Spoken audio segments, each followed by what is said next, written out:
I want to thank you again for joining us as we look at this 1971 TR6.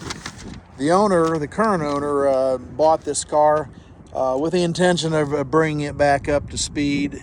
He found this example. It was rust-free. It's a real good starting point. The engine's been rebuilt in this.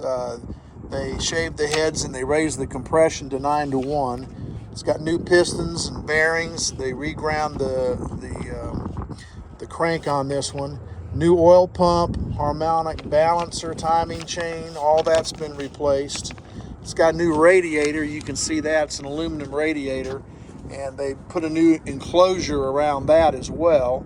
Went with the green nostalgia type of hoses on there. They're all new hoses.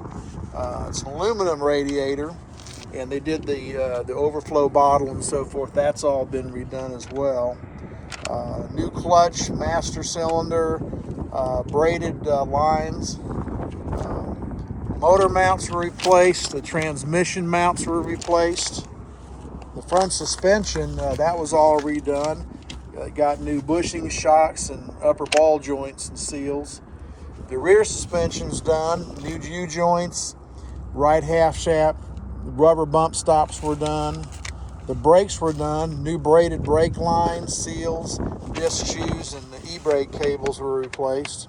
If you look down here at the carburetors, it's kind of hard to see them there, but basically they got new carbs on there, and they put in new lines to that, brass bushings and a steel coolant pipe, larger filters, all going through here as well.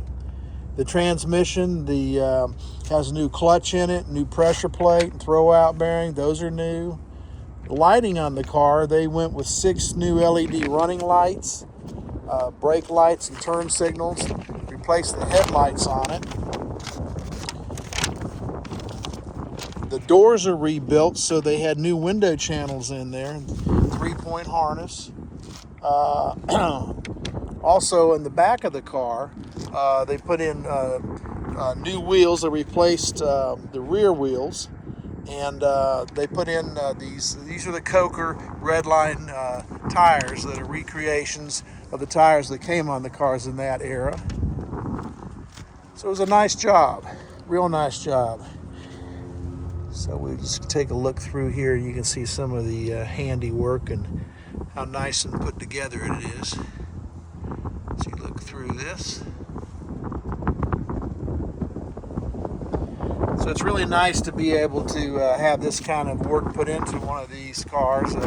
Over a 50-year-old car, but it speaks highly to the British invasion when we got sports cars over into the U.S. and really got us interested in cars when the GIs came back after World War II. A lot of them were familiar with British and European cars, and this certainly was one of them. All right, we'll come back and tell you a little bit more about it in the next video. Thank you.